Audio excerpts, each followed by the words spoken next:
Yo guys, it's slyroh. You already know that today we are back playing some more Raging Loop, and we have a fun loop for us because on the last time we got official confirmation that in this time loop we are a wolf.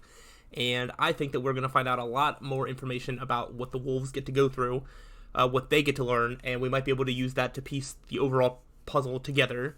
But it's going to be us, Haru, and Kaori, so that is terrifying, but also really interesting. So, this should be, the mist came, we had our first night, so nobody should be dead, which means everybody's going to be around, and we're going to see how it all plays out. I'm so excited. Let's go. My body hurt. The familiar sensation made me open my eyes slightly. Okay. I saw the bright but shabby inside of the prefab. Through the dirty curtainless window, I saw the mist outside. This was reality, wasn't it? I lifted my upper body, turned a bit, moved my head, pinched my cheek, it all felt real. I then tried to stand and I could. Looking at my phone, which was about to run out since this place had no electricity, I saw the correct date and that it was 8 o'clock. I slept in pretty late. Remembering something, I lifted the bottom of my shirt and looked at my stomach. What I saw made me freeze.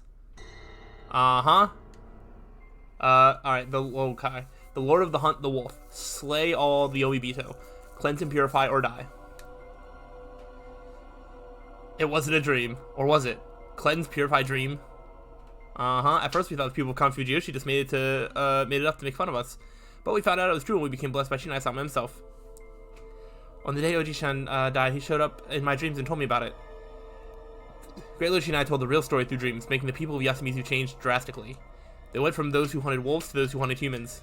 It wasn't clear which side was right. I didn't even know if there was a right side to this, but I didn't feel much. I didn't get any sort of hatred for the humans or motivation to kill.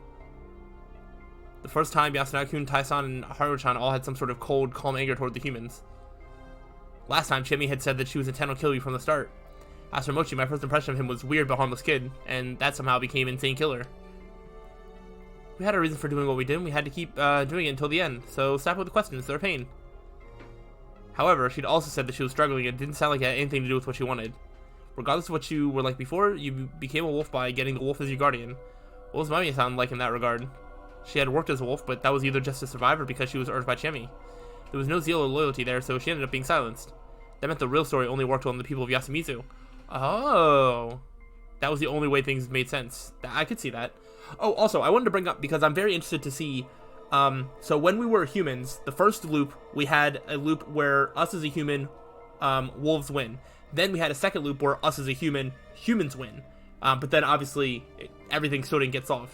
And now we're a wolf. I wonder if there's just going to be one loop as with us as a wolf, or if we're going to get one loop where we lose as a wolf and one loop where we win as a wolf. Like, I don't know how that would be. I guess if we lose as a wolf, then we just die and, re-loop back. So it's probably only going to be one. But that was something that I was thinking about because, man, I think about this game all the time. When I'm not playing it, I'm just like, man, I can't wait to see what's going to happen next. It's wild. I love this game so much. But if that dreamlike experience was true, then this time the wolves were Haru-chan, Kaoru-san, and I, right? I had seen them in the mist and red light, and they certainly didn't look right. I wasn't sure if it was actually a matter of sanity, but they just accepted the event as natural. A change born from the real story, an event settled from the start. No, I also had to consider the possibility that it was just a dream, and that me being chosen as a wolf had nothing to do with it. I still couldn't be sure if they were the other wolves. I absolutely couldn't just go into the dining hall and ask them if they were. I had to wait until the night. Suddenly, Fusishi, you okay? Haruki-san, are you alive? Haruki-san! Someone knocked at my door. I quickly wiped off the bloody guardian mark on my stomach. It was dry, so it came off easily. I washed my hands in the bucket and unlocked the door. You're okay. Haruki-san, I'm so glad. I saw Takumi-san armed with a farming tool and Shimi, who was so happy about my survival she had tears in her eyes. Yeah, different from last time. The fact that she was the same person as that vicious mass murderer made it difficult to be happy about this development. If this was an act, this reminded me that she herself had told me that I had a bad eye for women.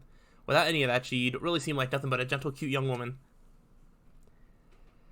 We carefully walked through the mist. The mist actually came. I heard it's a bad sign. Is it? How much have you heard exactly? That someone always dies when it comes. Who the hell, told that to a damn newcomer? That aside, did someone die? No. No one's dead yet. Good. Has everyone gathered already? Yeah, in the dining hall. Sorry, we came to pick you up pretty late. Everyone's panicking because of the mist. Sorry for making you wait. Of course they come for me last. I was at the bottom of the totem pole here. And despite that, I was a wolf.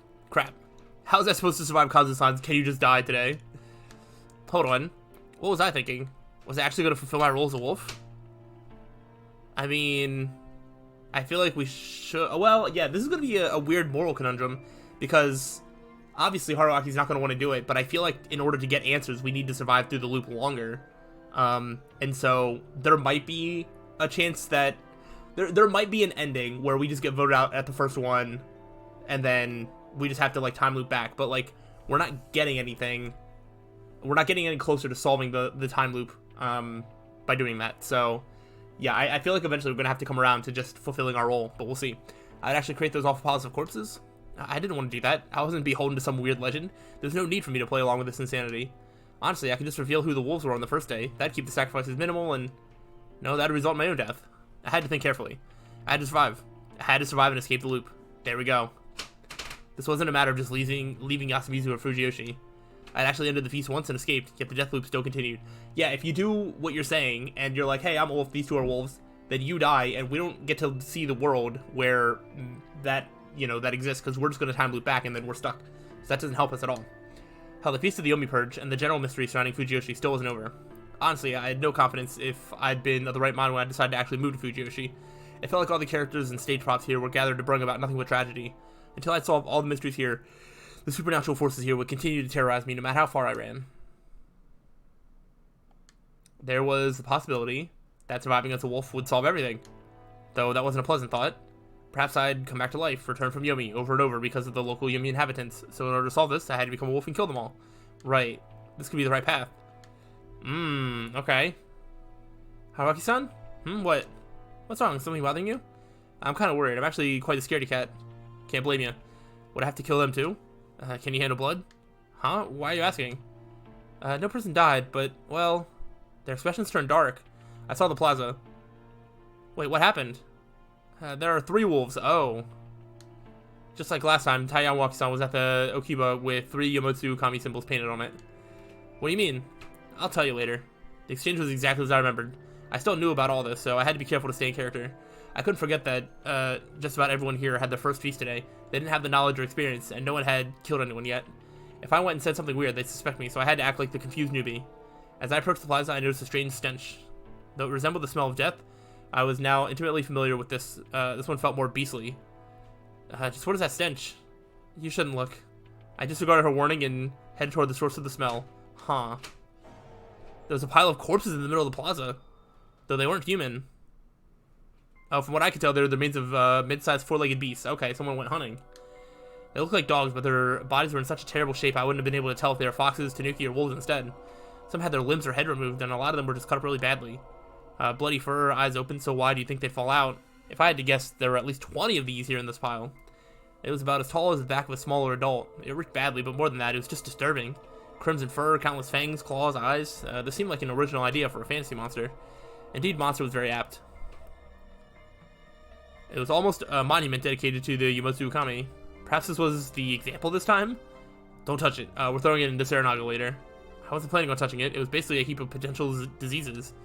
Wouldn't dumping it in a river be illegal, though? Screw it. This wasn't the time to worry about stuff like that.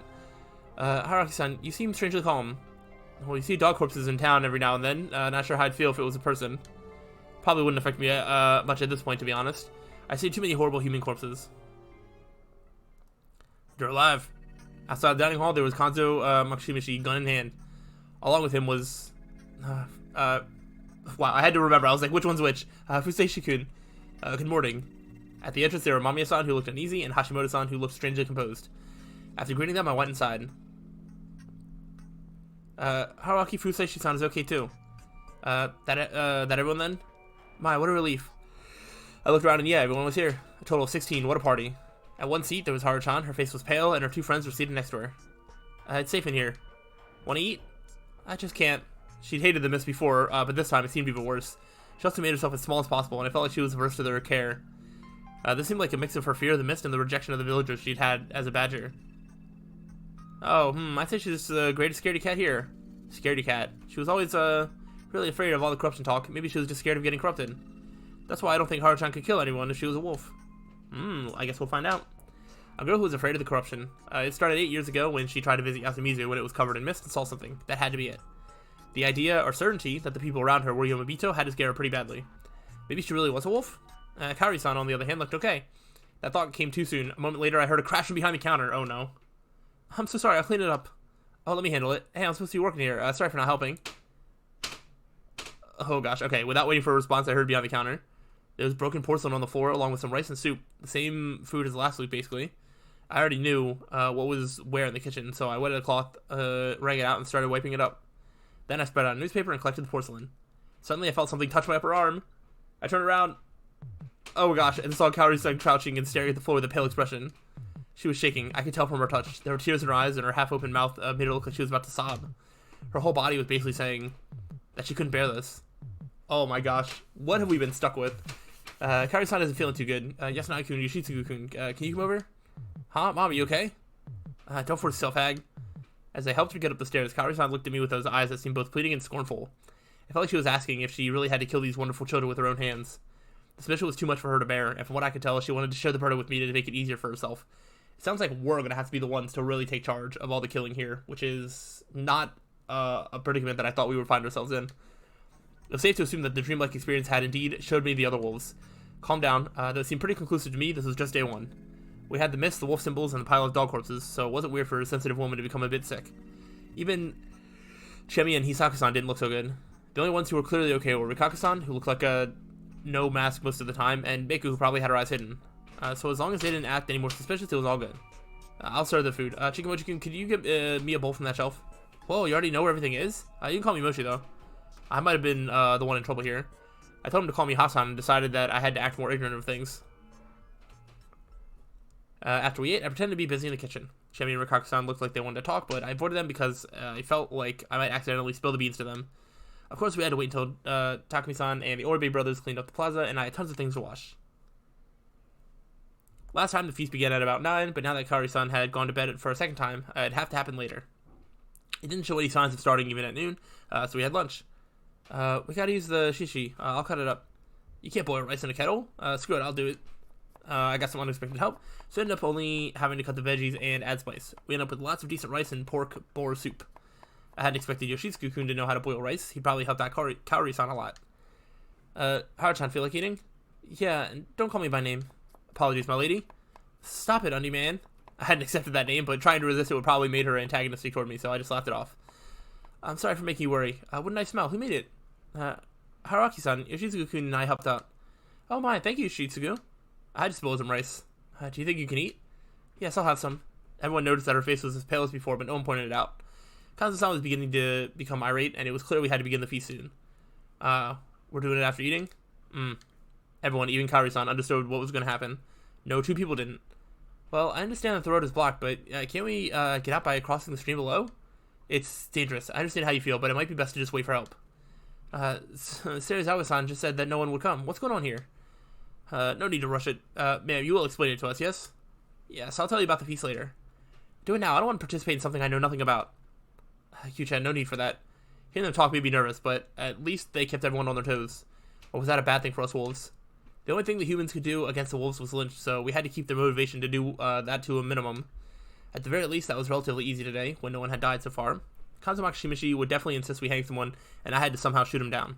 Of course, I had to avoid standing out in a way that would affect my chances further down the line. It's time. Go to the hall. Let's get it. We all lined up, and the eldest went in first. They joined their hands and hid their faces. It was a unique sight, and once again, I copied them. Like last time, I ended up at the lower end of the group, but the complete outsiders were below even me. Is this really okay with you? I'd be in the way if I wasn't at one end of the group, right? I couldn't give any strong agreement, so I just gave him a light in response. Look at everybody here. The gang is all here. Tai-san declared the start of the feast, and Rikaka-san handed out some divine sake. Aren't you driving? That won't be for a while. Hashimoto-san drank 3 full cups without anyone urging him to, and Mami-san griped he was drinking too much. I feel like Hashimoto seems to like really understand that like he's in here for the long haul, and I wonder why that is. Maybe there's more to him than we initially thought. He also had 3 more helpings of lunch. It was appropriate for someone his size, so I hadn't even commented on it. With him being the first to drink, the rest of us were a bit taken aback. Then, Tai-san explained the legend in the feast. Okay, everybody's up to speed now. That sounds like a crime to me. Just like last time after asking this and that, Mami-san eventually took that strong stance on the whole thing. But if we don't do it, we will die ourselves. But let's listen till the end. Then we'll have time for questions and we can share our thoughts. Okay. Mami-san still had a stern expression, but her cool temperament made her seem like a completely different person from last time. After that, Yasunaga-kun pointed out things Tai-san missed, like the amount of people the wolves could kill, the extra info on the spider, and whether any of us were in a feast before. Then, how do you know if you have a guardian? Hashimoto-san, who wasn't here last time, quickly pointed out more info that was missing. Kanzo-san then explained that they appeared on the stomach. I see, so that's why cleaning your body is one of the rules. A god doesn't want to touch sweaty skin. You talk more than I expected. Oh, my apologies, I'm only quiet when I work. It makes it easier, so I restrain myself. He smiled, astonishing everyone yet again. At this point, all the rules except for the badger had been revealed. Well, we kind of went off track, but what do you do now? We got some dead dogs, but it's not like a person died, right? What if it's just someone in Kabufujiyoshi trying to intimidate us? Pachan said that it happens often. That was news to me. Well, my Oba-san said that people from there used to release shishi blood into the field water. I do not believe they still do that. From what I can tell, most of the people there just downright ignore Yasumizu. There's barely anything connecting the two places anyway. Some from the hunting industry have ties to Kanto Makishimishi, but they seem to respect you. Not sure I trust that. Well, Kanzo Ji-chan is the only one who can hunt at the base of Shinai-san. That was some interesting info. Anyway, good point. The only ones still trying to do something bad to Yasumizu are school children and the village heads. Again with the unfair mudslinging. The village heads are far too busy for that. Unfair? Their whole mountain festival seems like one big Yasumizu bullying event. I think we could even take them to court and win over it. By the way, Chikamochi. What? You're not the one doing this, are you? Oh, that's possible. It was. But too bad. I'm flattered that you thought of me, but I didn't do it. Have you even seen that pile of dead dogs? How could I even do that? Good point. When I was still in Osato, I had to buy me a lot of guinea pigs for my birthday and played around by drowning them in a pond. Excuse you? I didn't realize you were just like a serial killer in the making. Huh? What? Sorry, that's just how he is. You suck. Yeah, I'm not doing it anymore. If you're gonna kill something, make it mice or cockroaches. No, don't kill the mice. Mice are so cute. Aw. I'll kill tons of mice.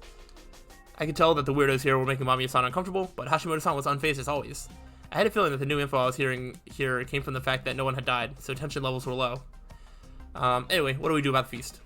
Can I suggest something? He made the first move? I recalled hearing that Takumi-san was the one who moved first the very first time. He revealed that he was a snake. Last time, one of the monkeys, Kanzo-san, suggested that I die. The flow of events had changed, so maybe he didn't have a guardian this time? Perhaps it wasn't a good idea to decide who had and didn't have guardians based on that alone. Just adding Hashimoto-san had changed the course of discussion completely. And this time, Chemi was the girl that criticized Fujiyoshi with her city dweller mentality, basically bringing her back around to how she was in the first loop. Last time, besides the strong words on day one, she stayed passive, only hesitantly making moral objections. By becoming a wolf, she'd greatly changed her approach to the feast. Now, there's Kiyonosuke-shi. I'd expect him to suggest we use a popular vote, but I believe he should become our courageous representative. He said that, while pointing at me. Are you telling me to die? I don't want to use such strong language, but I heard that's what you came here for. It's hard to choose the first one, but when the first hanging does happen, the crow can reveal themselves. I didn't expect that idea to come from him. That was basically the same approach as Kanzo-san's. Hadn't he voted for me the first day too? Crap. I'm sorry, but do you have any idea what you're saying? Yeah, how can you tell someone to die for no reason? They said on TV that the first one to talk to the shadiest one, if he was by himself, his suggestion would have no effect. However, I with this guardian Sato, yep. This is a pickle. His agreement was bad news for me. What are you talking about? A human can die for Yasumizu's sake. I can do that too, but I need to watch the feast a bit longer. Why the hell would we need that? I've survived 2 feasts. Alright, and so now everybody knows that he's been in the feasts. He was telling us now? I know what we gotta do. We gotta hang. And if humans are afraid of hanging, humans will lose. Umatsu forms some more. Crap. Things are moving on just like last time. I played off with some vague words back then, but would it work now? Let's calm down. It's extremely dangerous to decide who dies based on only one side of the table. I understand some of what Kanzo... Oh gosh, sorry. Didn't mean to do that. Kanzo-san is saying, but we could just as easily say that he's a wolf. Wolves can use logic too. Just because something makes sense doesn't mean that we should accept it without question. Yasunaga, what is right in this situation? Why must we hang anyone? According to Taiba, we're not allowed to kill anyone outside the feast. Breaking this law means death. There are 16 of us here, 13 are humans, 3 are wolves. If we do the feast and randomly kill one every day, we can get rid of the wolves eventually, but if we don't, our chances are 0. If we skip out on the killings during the feast, the wolves would just kill 1 each night and we will quickly die. However, not even I'm sure, if there are wolves here, I really don't know if they would kill people. If this is just a simple miss and the rest is some sick joke, the wolf is really coming. Oh, baby. Everyone was surprised that he suddenly began to speak. I was pretty used to it by now, though. Listen, Wolves aren't as simple as they seem. Whoa, hold on. This is like the first like real sentence that like he's put together. Yomi's the mountain. They spread the corrupt because the mountain said so. Yomi is the mountain? What nonsense is that? Shinai-sama is on the human side. Hee cough cough. A mountain doesn't take sides. Mountain's call and cruel. Oh, mountain's whimsical and cruel. If it's hungry, it'll eat the people it raised. We got a feast, hee hee hee. Not what he said came as a surprise to me, but I sure didn't expect to hear it from him. I wasn't the only one. The weird way he presented it made most people here uneasy and maybe even scared. Old Fart's been a feast before. He might be senile, but he remembers it. The wolves gotta hang. Excuse me. Everyone looked at me with sharp eyes. How are the people you hanged chosen in previous feasts? We voted. I'd guess as much. Apparently the popular vote was tradition at this point. And you think we should do that this time too? What about everyone else? My question caused some whispers among the people. Can we really decide like that? I know what you mean. We'd be condemning people to death by popular vote. It's too cruel. There's no better way to choose. We can talk it out. If that doesn't work, we shouldn't hang anyone at all. You think we would reach a consensus like that? There's no way the potential victim would agree. Alright, anyone who volunteers to die for us, raise your hand. Shemi had used this to gain everyone's trust. Rikaku-san had used this to convey to me that Mako had a guardian. Basically, it was just pure strategy. If they didn't need to take the risk this time, they simply wouldn't do it. That meant that it was likely that Mako didn't have a guardian this time. What was I to do here? I thought for a moment and concluded that if I raised my hand here, everyone would gladly hang me. No matter how kind-natured and reasonable they tried to appear, they actually didn't care about me. Shemi and Rikaku-san would value me more than most, but there was no arguing that they favored their own. I could totally imagine them prioritizing everyone else and cheerfully voting for me. Otherwise, my fate had already been decided at that point. They would vote for somebody else to send them a message or keep them on their toes. It was definitely a dangerous situation for me. There was one way that might have been able to save me, though. I could do what I'd done last time. By sounding like I could be an asset to them, I'd buy time for myself. And finally reveal that I had a guardian. I'd have to make sure the real one with said guardian was gone at that point, though. That meant using the time I had to find and kill them. Can I really do that, though? We've got no one. You talk big. What about you, though? I can't die yet. Oh, wait. Here's a warning. Those with guardians should be especially careful. What do you mean? He went on to give the starting warning. Those with guardians should keep the status hidden. However, it was better to go against that warning when the snake or crow found a wolf or when a fake appeared. And the monkeys were an exception to that. The explanation for the monkeys was the same as last time. The thing about the snake or the crow finding a wolf, as well as the appearance of a fake, weren't mentioned back then. Those with guardians are likely to be targeted, so it's best for them to be quiet. But there are situations in which it's advantageous to speak up or disadvantageous to keep quiet. The prime example of these situations are the appearances of fakes or when someone discovered a wolf. You sure we'll have fakes? No doubt about it. Yasunaga-kun went and briefly explained that wolves had to actively lie to win. He also added that humans should avoid lying as much as possible. The only ones who lie in the feast are the wolves. Making that a rule should spare some trouble. That's what I think, Kanza-san. What about you? Everyone got it? This was the time. Kanza-san and Yasunaga-kun spent a lot of the beginning last time fighting over the lead despite both being monkeys. With Haruchan and Tai-san's death, the one in charge ended up being Takumi-san. If a calm and collected Takumi-san ended up assisting Yasunaga-kun like last time, the wolves would be at a huge disadvantage. Now, if Kanza-san ended up in charge and controlled the feast with an iron fist, the order would collapse perhaps to our advantage. However, that increased my chances of getting killed. I had to find a balance. Yes. I nonchalantly yet unhesitantly raised an arm. A few others followed my lead. Shemi, Rikaku-san, Kaori-san, Yoshitsugu-kun, Kinosuke, Takumi-san, Mamiya-san, Hashimoto-san, Mochi. I'm fine with that. He backed down? Yasunaga-kun and everyone who raised their hands counted to 12. A clear majority. His polite, calm expression bore fruit. But was Kanza-san the type to back down in a situation like this? But we're hanging wolves by vote. So he had conditions for his agreement. Fine by me. Talking ain't getting us anywhere. Hell, all that talking would just get us the same result as the vote, won't it? Well, you have a point. Takumi, what do you think? Alright. This has got to be a joke. The bartering with Yasunaga-kun had made Takumi-san agree to something he'd been completely disapproving of. Shemi had realized that she had to accept it, so she'd give it up on arguing and only complained. Kanza-san had a tendency to strong-arm people to get what he wanted, but he was good at it. So we got derailed a bit. We hanging Fusaishi? Things were looking bad for me. Suddenly I got help from where I least expected it. If you ask me, I don't believe we should hang anyone today. Today? I don't think we should do it at all. If it's a matter of kill or be killed, I would kill. His tone was calm, but his words were terrifying. Dude, I kind of like this guy. Where has this guy been? I have a wife and 3 daughters waiting for me at home. Mamiya-san's eyes widened. She must have realized just how serious he was. You did mention that you don't intend to die for your work. Yes, that's why I carefully listened to what everyone here said. And I think that lynching someone first would give the wolves a reason to start killing. That was a general observation that no one argued against, probably because they didn't have a good comeback. I more or less understand the rules now. Can I say something that's on my mind? Thank you. If I'm getting something wrong, you there, you seem to know how things work, so please point it out. Huh? Okay. Now, in this process, at least 5 people will die. A minimum of 3 wolves and 2 humans killed tonight.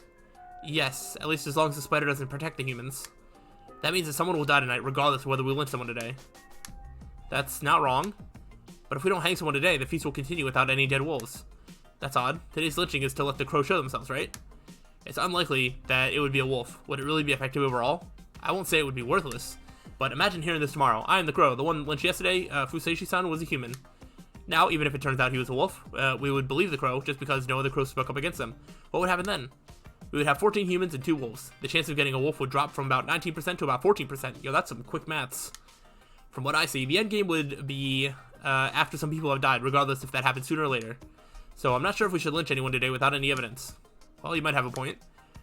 That's sophistry. We humans can't wait if we don't hang anyone. Yes, but I believe it's worth waiting for just one day. If we lynch someone today, the wolves will realize that they really would get killed, effectively justifying their killings. Now, if they strike first, the humans could unite to avenge the victim. I'll say it again, someone will definitely die tonight, regardless if we lynch someone or not.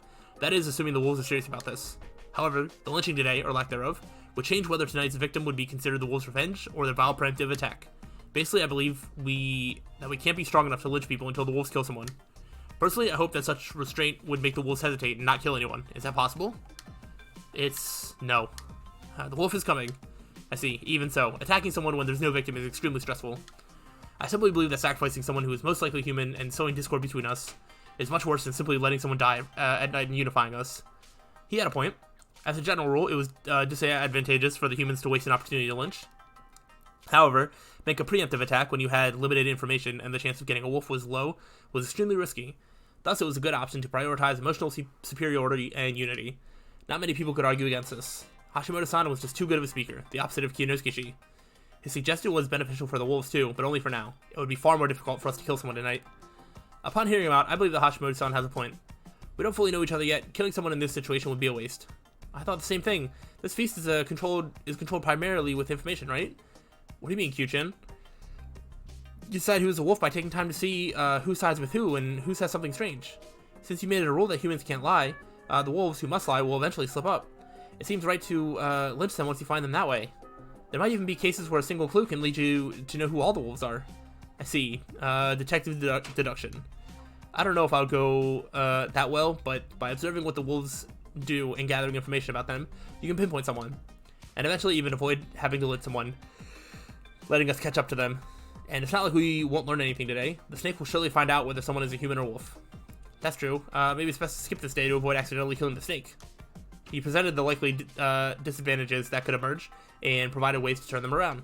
It was really effective. Most here didn't want to kill anyone yet, but had to balance out the pros and cons of doing so. If they were told that the negatives could be made up for, they had no reason not to cling to that. Crap, I fell silent. Silent people were considered to be the passive accomplices to the wolves. I had to say something. That does seem effective. There's another thing to keep in mind. What would that be? The wolves would definitely prioritize killing the ones with guardians, right? But if we lynch someone today, you would lower the amount of options for them to choose from. Now, if the potential victim of the lynching ended up being one with the guardian, they would have no choice but to reveal it. Since humans can't lie and wolves know each other, they would instantly know if the one claiming to have a guardian was telling the truth. But at this point, there's no benefit for those with guardians to come out. None of them have used their powers to gain any info. And they would only die to the wolves. Yes. That is true. Of course, it's not likely you would land a guardian, but if you hang humans, you would also lower the number of targets for the wolves. There are currently 13 non-wolves, and taking one away would leave 12. The wolves would choose one of them. And the lower the number, the higher the chance that they hit one with the guardian. I'm starting to think that hanging on the first day does more harm than good. I actually thought that this way of hitting the wolves was good for the humans. From what I could tell, Kaori-san and Haru-chan would be found out sooner than later. I had my looping and was generally a scumbag, so I wasn't as shaken by the situation as they were, but my situation wasn't exactly solid. I could fall into traps set by the humans too. What do you think, Takamine? I don't like that we're continuing on like the wolves would definitely kill someone, but I can understand not killing if we're not getting killed ourselves. Old man, the wolves will kill. Maybe, but still. But I get what the big guy's saying. What? Vote on whether we hang someone today. That'll do. Uematsu record. Very well. Oh, I forgot. Huh? You said the monkeys don't have a reason not to reveal themselves, right? Yes, they can have shown one another's legitimacy, which makes them hard to fake. And they have no powers, which makes them unpopular targets. I see. With that in mind, I'm a monkey. Excuse you? Wait, he didn't even know how to see his guardians. He was the first one to ask, like, hey, how do you find out your guardians? Unless he's just trying to bait out the real monkeys. As for the other monkey, the letters were unclear and hard to read, but it's something Dazan. Yeah, I'm Chikamochi Kamoshida, and I'm the monkey. I am the monkey! I am! Stop that. I see, so you're a monkey. Pure relief. Yasunagi-kun was glad that his best friend was definitely not a wolf. Such behavior was a good way to guess whether someone was a wolf or not. Reactions were important. I guess that confirms that Hashimoto-san isn't just a wolf acting friendly. Can we start the vote? We gotta decide if we're lynching or not. Yeah, that's so weird. Why did he start the feast being like, hey, how do you know if you have a guardian or not? And then at the end being like, oh, by the way, I have the guardian, and I actually knew to, like, look at my stomach or whatever. I mean, I guess he just saw it, but who knows? I was like, that's a little strange that he had to ask, like, how to do it and then, like, figured it out. I don't know. Maybe he was just... I don't know. Was he just trying to act like a newcomer? Was he not sure if whatever he saw in his stomach was, like, a real thing or not and had to just confirm it? Who knows? No. We're deciding if we're hanging today or waiting until someone dies. Once they do, we're hanging people no matter what. Swear it. Yeah. Well, I guess it makes sense. We can't just let them kill us and do nothing. Taiba, you ready? Yes. No one has objections? I'm okay with it too. With no more counter-arguments, we began the vote. The results came quick. The only ones who voted to hang someone today were the old wolf guy and Kanzoshi. Everyone else chose to wait until the wolves made a move, so we didn't hang anyone today. Alright, we made it through one feast. And I think that's where we're going to end it off, because I'm looking at the time, and this is... Yeah, it's been over 30 minutes, so we're going to go ahead and end it off here. I feel like there's going to be some more stuff that happens before we get to the night, and then I think the night is going to be very eventful, because it's going to be our first night where we can probably go out into the mist. I don't know if we're going to get to choose our victims, or if the game is just going to choose victims for us. And then how the killing actually happens, or if there's going to be even more of an urge for us to actually start killing. I have no idea. But I feel like there's a lot of stuff that's going to be happening, and I am looking forward to it. Hopefully you all are as well. If so, let me know. But I'm going to see you around the next time, so till then, peace out.